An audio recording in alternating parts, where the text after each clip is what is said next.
جنگ کو شروع ہوئے 2 ماہ مکمل ہو گئے ہیں تاہم تقریباً 4 ہفتوں سے عارضی جنگ بندی بھی برقرار ہے، لیکن رپورٹس کے مطابق جنگ کو 60 دن مکمل ہونے کی وجہ سے صدر ٹرمپ کو ایک ڈیڈ لائن کا سامنا ہے کہ وہ ایران کے ساتھ جنگ مکمل طور پر ختم کریں یا امریکی کانگریس کے سامنے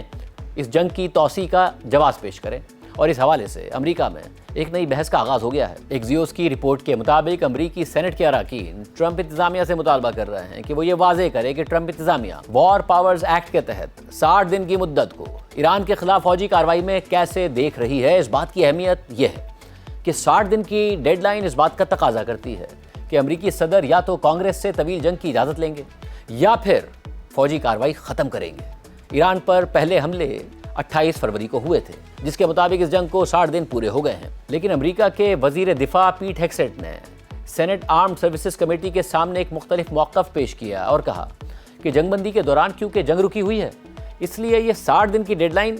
رکی ہوئی ہے یا معطل ہو سکتی ہے، مگر ڈیموکریٹس نے پیٹ ہیگسیٹ کے اس موقف کو سختی سے مسترد کر دیا ہے اور ان کا کہنا ہے کہ جنگ بندی کا مطلب ہے کہ بم نہیں گر رہے، لیکن اس کا مطلب یہ نہیں ہے کہ کوئی کارروائی بھی نہیں ہو رہی ہے۔ اگر امریکی فوج کو ایران میں جانے اور آنے والی ہر چیز کی ناکہ بندی کے لیے استعمال کیا جا رہا ہے تو یہ اب بھی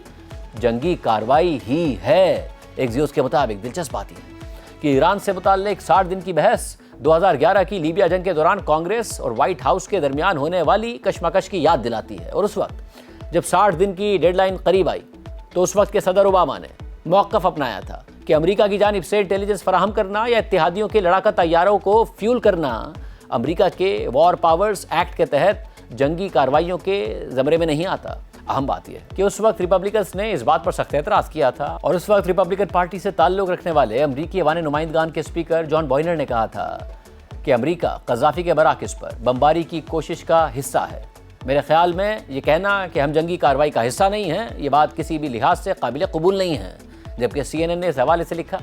کہ وائٹ ہاؤس دعویٰ کر رہا ہے کہ ایران میں جنگ ایک غیر معینہ مدت کی جنگ بندی کے درمیان ختم ہو چکی ہے، اور یہ موقف ٹرمپ انتظامیہ کو اس بات سے بچا سکتا ہے کہ وہ کانگریس سے جنگ کے لیے منظوری طلب کریں۔ امریکی کانگریس میں دونوں ڈیموکریٹس اور ریپبلکن قانون ساز مسلسل مطالبہ کر رہے ہیں کہ جنگ کی منظوری کے لیے کانگریس کو اعتماد میں لیا جائے، کیونکہ 1973 کے وار پاورز ایکٹ کے مطابق اگر فوجی کارروائی 60 دن سے زیادہ جاری رہتی ہے تو کانگریس کی اجازت ضروری ہو جاتی ہے، جبکہ رائٹرز نے اس حوالے سے لکھا کہ اس بات کا زیادہ امکان ہے کہ 60 دن کی ڈیڈ لائن کسی تبدیلی کے بغیر گزر جائے گی اور تنازعہ اسی حالت میں برقرار رہے گا اور جنگ کے ختم ہونے کا امکان انتہائی کم ہے۔ اس کے بجائے تجزیہ کاروں اور معاونین نے کہا ہے کہ انہیں توقع ہے کہ ٹرمپ کانگریس کو آگاہ کریں گے کہ وہ 30 دن کی توسیع کا ارادہ رکھتے ہیں، یا پھر وہ ڈیڈ لائن کو ہی نظر انداز کر دیں گے، کیونکہ امریکی کانگریس میں شدید تقسیم کے باعث